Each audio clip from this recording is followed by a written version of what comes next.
Teman-temanku,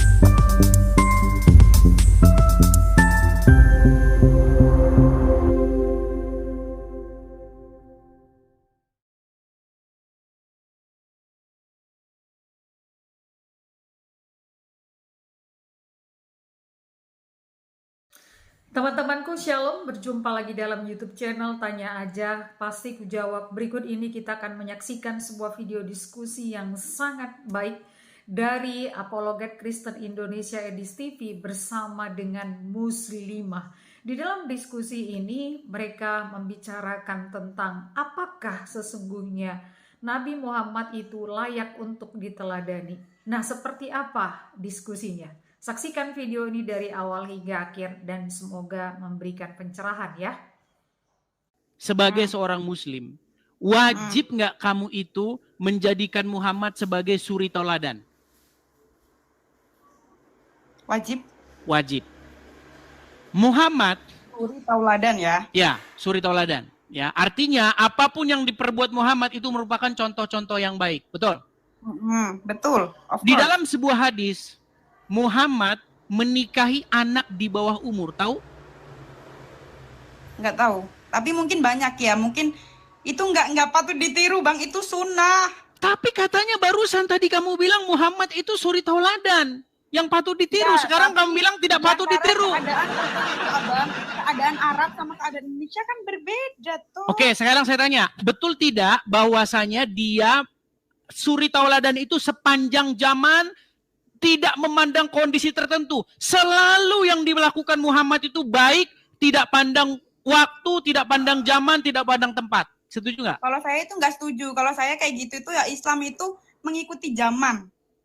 Berarti tidak cocok lagi Muhammad dijadikan suri tauladan? Dalam hal-hal tertentu. Kalau Anda nggak punya duit terus Anda mau poligami lagi mana? Loh, di dalam Al-Quran, laki-laki muslim itu berhak boleh mencari-cari istri dengan hartanya. Boleh asal dia mampu. Iya, kalau berarti ya contoh nih gini Dian. Saya muslim nih, saya ustadz nih. Oke? Saya jalan-jalan ke ke puncak, ketemu sama kamu. Dengan uang yang saya punya, bisa nggak saya jadikan kamu sebagai istri saya lagi? Kalau saya nggak gampangan, nggak mau. Bukan, saya menurut ajaran agama Islam, dengan uang yang saya punya, saya bisa mencari istri-istri kemana saja saya mau. Tergantung wanitanya, kalau saya itu nggak mau. Bukan, aduh ini nggak nyambung ini si Dian ini. Gini loh, sayanya boleh nggak di dalam agama Islam itu mencari istri-istri dengan uang saya? Tergantung Anda, kalau Anda mau, ya terserah Anda. Bukan, ajaran agama Islam membolehkan itu nggak? Enggak. Aduh, saya tunjukkan ayatnya gimana? Mau saya tunjukkan ayatnya? Ya silakan. Baik, saya tunjukkan ayatnya. Aduh, sayang ini. Si Dian ini cantik-cantik tidak mengerti ajaran Indonesia. Aduh, sayang sekali nih teman-teman. Sebentar ya. Nih. Ampun Bang Itu Pakar. ada di dalam surat An-Nisa. Sebentar ya. Kita bukakan surat An-Nisa. Bentar, An-Nisa 24 ya. Bentar. Kita tunjukkan ayatnya. Luar biasa ini Anda ini tidak mengerti ajaran agama Islam. Ampun Bang Pakar.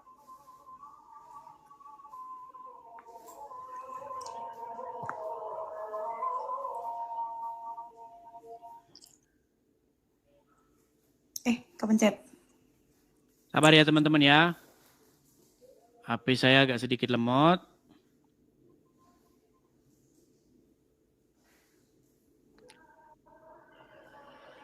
Sabar teman-teman ya. Jadi selama ini tidak pernah dengar itu ya? Enggak, gimana? Tidak pernah mendengar itu. Baik, kita bukakan surat An-Nisa ayat yang ke 24. Kita bukakan surat An-Nisa ayat ke-24. Saya tampilkan di sini, saya balikkan dulu layar saya ya. Nih. Ini ya suratnya An-Nisa ayat yang ke-24. Perhatikan.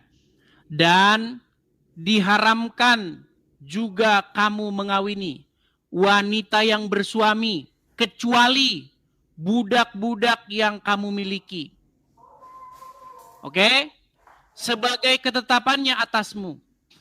Dan dihalalkan bagi kamu selain yang demikian itu, mencari istri-istri dengan hartamu untuk dikawini, bukan untuk berzina. Maka istri-istri yang telah kamu nikmati, maksudnya disetubuhi, di antara mereka berikanlah kepada mereka maharnya dengan sempurna sebagai suatu kewajiban. Dan tiadalah mengapa bagi kamu terhadap sesuatu yang telah kamu saling merelakannya sesudah menentukan mahar itu. Sesungguhnya Allah Maha mengetahui, Maha bijaksana. Perhatikan, fokusnya di sini nih, ya. Perhatikan ya.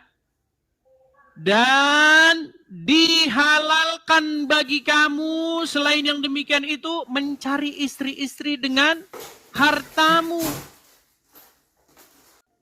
Jadi seorang laki-laki muslim dengan harta yang mereka miliki, boleh nggak mereka mencari istri-istri?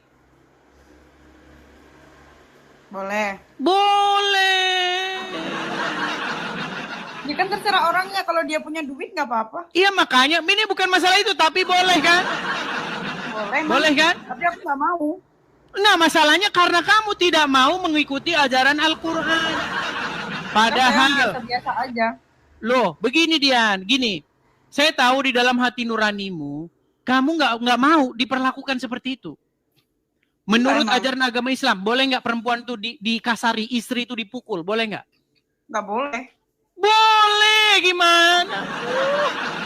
Boleh, ada ayatnya.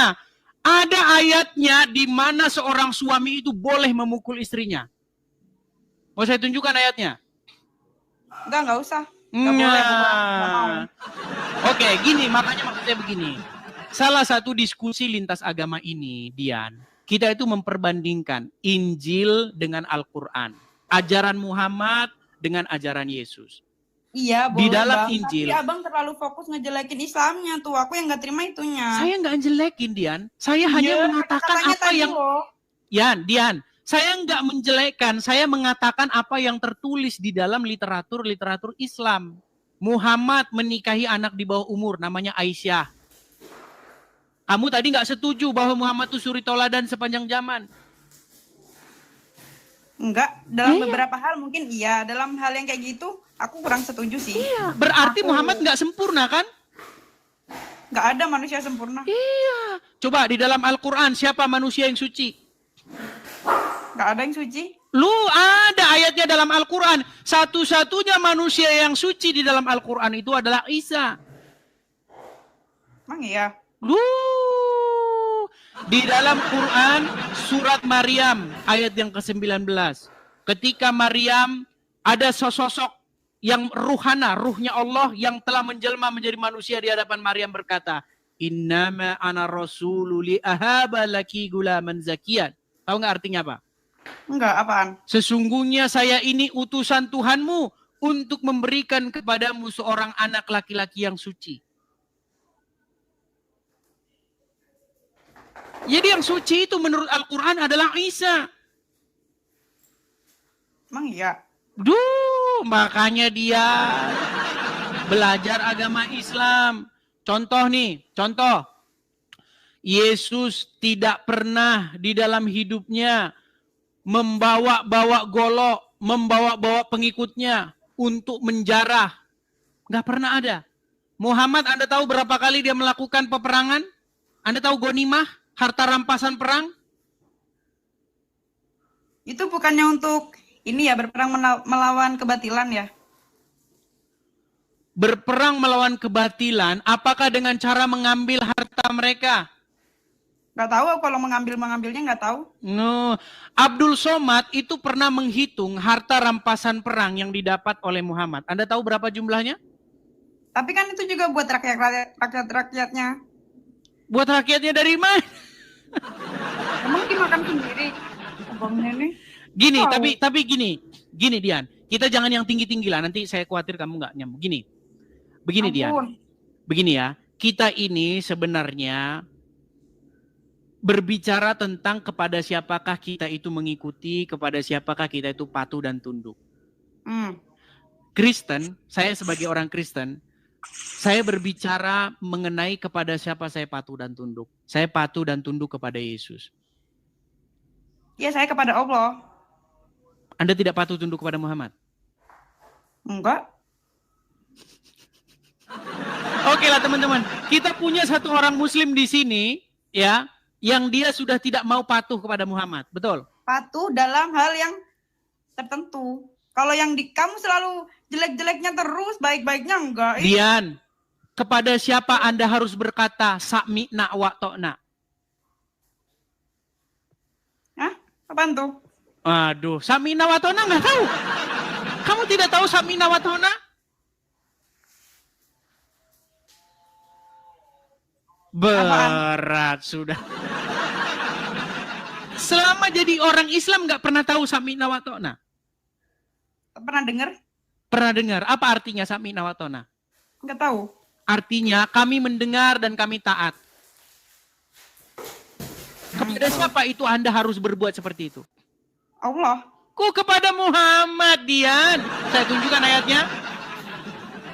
Mau saya tunjukkan ayatnya? Iya bang, astagfirullah. Arab sama Indonesia kan beda. Kamu selalu jelek-jeleknya. Perang gini. Dian, dengar ya.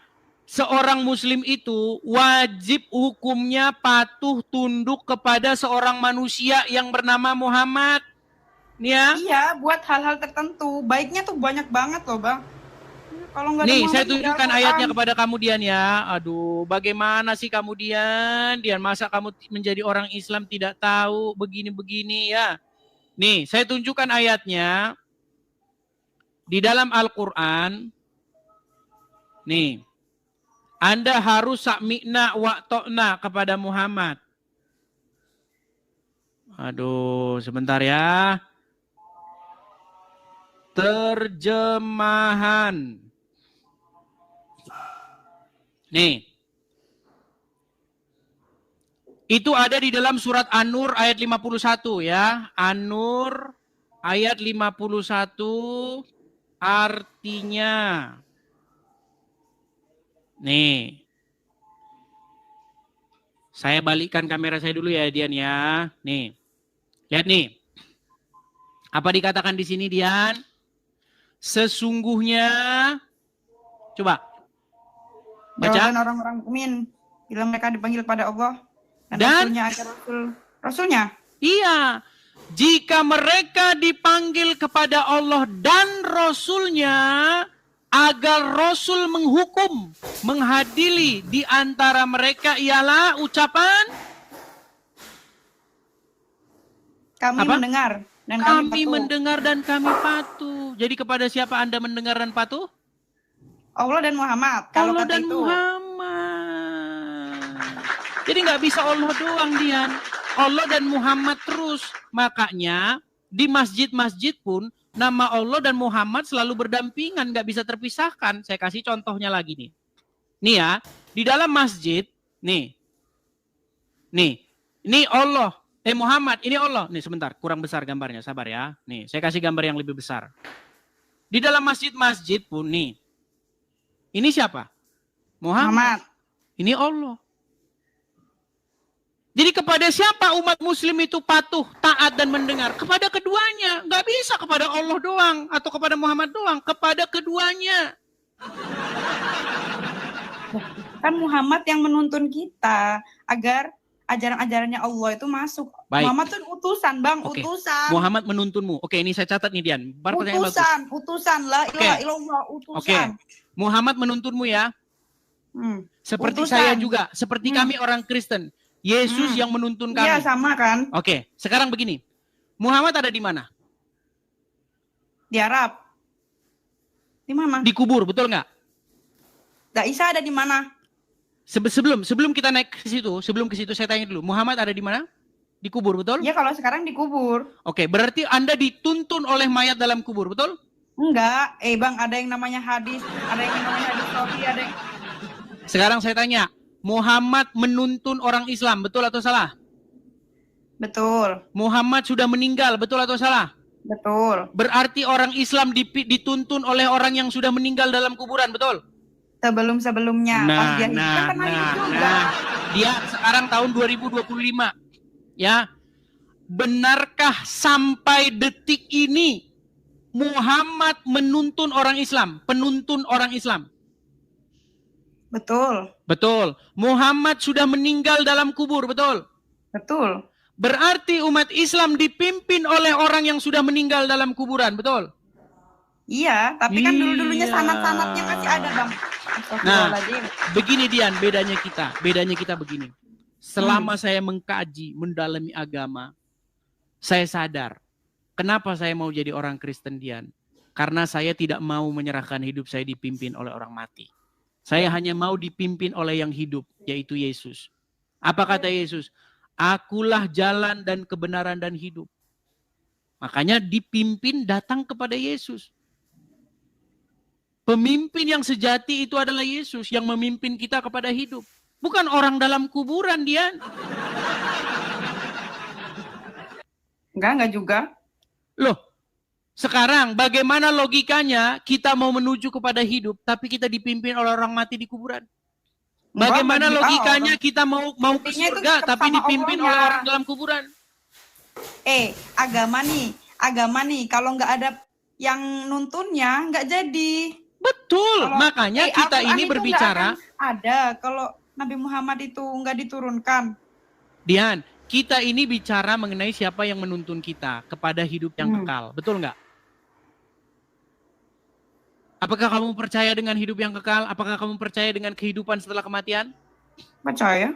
Oke, kalau kamu percaya, maka tujuan kita ini sebenarnya sama-sama ke sana, kepada hidup yang kekal, betul nggak? Menyembah Allah tujuan kita. Iya, tujuannya kan kepada hidup yang kekal, betul? Nah sekarang saya tanya sama kamu, bagaimana kamu bisa menuju kepada hidup yang kekal, sementara yang memimpin kamu itu bukan orang yang menuju kepada hidup yang kekal, tapi orang yang menuju ke kuburan. Enggak, tuh nanti kan ada ketemu Nabi Muhammad juga di sana. Dian, Muhammad itu di dalam Al-Quran tidak tahu apa yang akan diperbuat terhadap dia. Dan juga terhadap pengikutnya. Tidak tahu-tahu lah.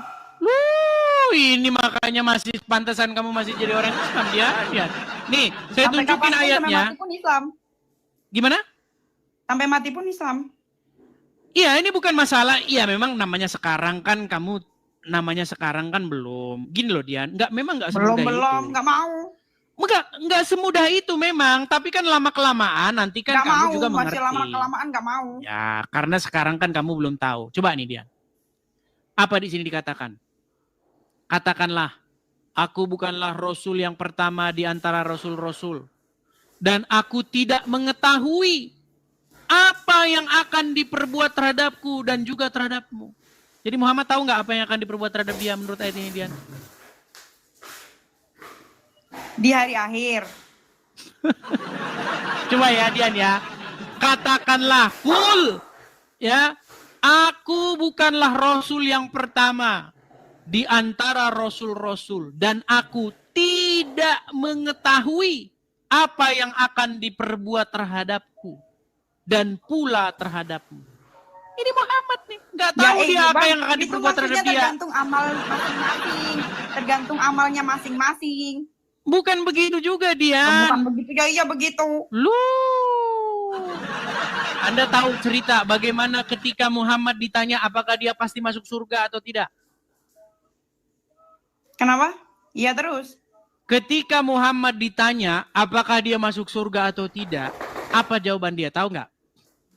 Nggak, apa tuh? Nah. Kan kakak yang lebih tahu agama Islam. Gini aja dah, gini. Setiap hari kalian bersolawat kepada Muhammad. Allahumma sholli ala Muhammad. Betul nggak? Apa artinya itu? Ya memuja-muja Nabi Muhammad. Terus gimana? Oke, ketika kami orang Kristen memuja-muja Yesus di gereja, ya Yesus, kalian bilang lagi nyembah Yesus, betul nggak? Enggak, terserah Anda. Kalau aku sih ya, bagiku agamaku, bagiku agamaku. Enggak, Dian, kita bukan ngomongin itu loh. Kita ini ngomongin. Enggak, aku tuh fokus itunya. Aku udah agama Islam, ya udah agamaku tenang. Kakak juga agama kakak aja, udah fokus sama agama kakak. Berbagi kebaikan dengan dalil-dalil Saya agama kakak. setuju dengan kamu, tapi mustahil kamu menjadi baik di detik yang sama kamu jadi Islam. Maksudnya? Bagaimana mungkin kamu bisa menjadi orang baik, tapi di detik yang sama kamu jadi orang Islam? Bisa aja. Oke, baik. Setiap Kalau kamu agama seorang Muslim, mengajarkan apa yang harus kebaikan. kamu lakukan jika bertemu dengan orang Yahudi dan Nasrani? Tadi kan kamu bilang, Dian, kita ini sama-sama jadi orang baik saja, ya kan? Saya Islam, saya berbuat baik, kamu Kristen, kamu berbuat baik. Nah, saya setuju dengan kamu. Masalahnya begini, kalau kamu mengikuti agama Islam, kamu nggak mungkin bisa jadi begitu. Nih, saya tunjukin sama kamu ya. Nih, saya bisa loh. Karena kamu tidak melakukan ajaran agama Islam. Seperti tadi barusan masuk kamu bilang, Assalamualaikum sama saya. Padahal itu bukan ajaran agama Islam. Nih, saya tunjukkan sama kamu ya Dian ya. Nih, ini kita harus banyak mengajar teman-teman. Karena banyak orang Muslim yang tidak tahu dengan agamanya. Nih ya Dian ya. Nih Dian nih. Nih ya. Ini hadisnya berkata bahwa Rasulullah Shallallahu Alaihi Wasallam bersabda, janganlah memulai mengucapkan salam kepada Yahudi dan Nasrani. Jika kalian bertemu dengan mereka di jalan, maka persempitlah jalan mereka. Saya tambahin lagi hadisnya. Nih, ini banyak hadisnya ya. Jadi intinya ketika kamu bertemu dengan orang Yahudi atau orang Nasrani di jalan, kamu harus mendesak mereka itu ke jalan yang sempit. Jika kamu seorang Muslim. Sekarang saya tanya sama kamu Dian, bagaimana mungkin kamu bisa menjadi seorang Muslim tapi di detik yang sama kamu ngelawan Muhammad? Ngelawan. Oke, sekarang kalau kamu ketemu dengan orang Yahudi atau Nasrani, apa yang harus kamu lakukan? Bang, hadis itu ya ada yang sahih, ada yang enggak, macem-macem Bang. Oh, ada yang jadi mau palsu-palsuin hadis nih. enggak masukin ya, ngasih tahu. Oke, sekarang saya tanya sama kamu, sebagai Bang, kamu banget ngejat nih ketika kamu jadi orang Islam, kalau kamu ketemu orang Yahudi dan Nasrani, kamu harus berbuat apa? Ya udah diem dah, berarti kan yang nonton juga Bukan banyak yang diem, Islam, ya. Dian. Kamu kalau ketemu Yahudi dan Nasrani, harus kamu desak mereka itu ke jalan yang sempit. Enggak juga. Ngapain? Ini loh ini. Jika kalian bertemu dengan mereka di jalan, maka persempitlah jalan mereka. Tuh. Betul. Betul. Enggak. Salah pengertian tuh. Waduh, dia melawan ajaran agamanya sendiri. Aduh Dian, Dian. Yang penting bagiku agamaku, bagimu agamamu, udah Bang intinya. Masalahnya begini Dian, kamu mengklaim dirimu sebagai seorang muslimah. Enggak mengklaim, enggak juga. Oke, kalau kamu seorang muslimah yang sejati, apa yang harus kamu lakukan jika bertemu dengan Yahudi dan Nasrani? Hah? Ya udah kurang nggak tahu kan? Menyapa tuh. Nggak boleh. Sebagai orang Muslim, kalau kamu ketemu orang Yahudi, orang Nasrani di jalan, kamu harus mendesak mereka ke jalan yang sempit. Sesuai dengan ajaran Muhammad. Makanya saya bilang Dian, nih saya punya background bagus nih. Saya punya background bagus, sebentar nih. Nih ya background saya nih. Backgroundnya kebanyakan jelek-jelekin Islam mulu. Mustahil seseorang menjadi Muslim, tapi di saat yang sama tidak memusuhi Yahudi dan Nasrani. Mustahil. Bagaimana kamu Islam tapi kamu nggak memusuhi Yahudi dan Nasrani? Enggak, kalau aku dalam hal kemanusiaan sih ngapain? Makanya itu Dian, di hatimu sebenarnya bukan Islam lagi. Enggak, Islam. Di dalam Al-Quran, nah, lari sih dia. Aduh. Puji Tuhan, kita sudah bersama-sama menyaksikan diskusi lintas agama dari awal hingga akhir, dan kita sudah mendengarkan bagaimana Edis TV mengutarakan, menjelaskan tentang semua perbuatan-perbuatan dari Nabi Muhammad yang mungkin selama ini tidak diketahui oleh muslimah yang berdiskusi. Namun melalui diskusi ini akhirnya muslimah ini mengakui dan menyadari bahwa tidak semua dan tidak di dalam segala hal dia bisa meneladani Nabi Muhammad. Nah teman-teman, kiranya melalui video ini teman-teman juga diajak untuk memahami bahwa sesungguhnya yang dapat diteladani itu adalah pribadi yang tidak berdosa. pribadi yang tidak memiliki cacat celah. Bahkan dia adalah satu-satunya pribadi yang layak untuk diteladani, yang hidup dalam kekudusan dan juga yang meminta agar umatnya hidup di dalam kekudusan. Seperti dikatakan dalam firman Tuhan, kuduslah kamu sebab aku kudus. Itu adalah pernyataan dari Tuhan Yesus Kristus sendiri. Mengapa dia bisa mengatakan hal itu dan mengajarkan hal itu kepada umat Kristen, kepada orang-orang percaya? Itu adalah karena dia sendiri yang mengatakannya hidup di dalam kekudusan. Karena itu teman-teman, mari kita terus meneladani Tuhan kita Yesus Kristus yang hidup dalam kekudusan, hidup dalam kebenaran di dalam segala hal, dan Tuhan Yesus memberkati.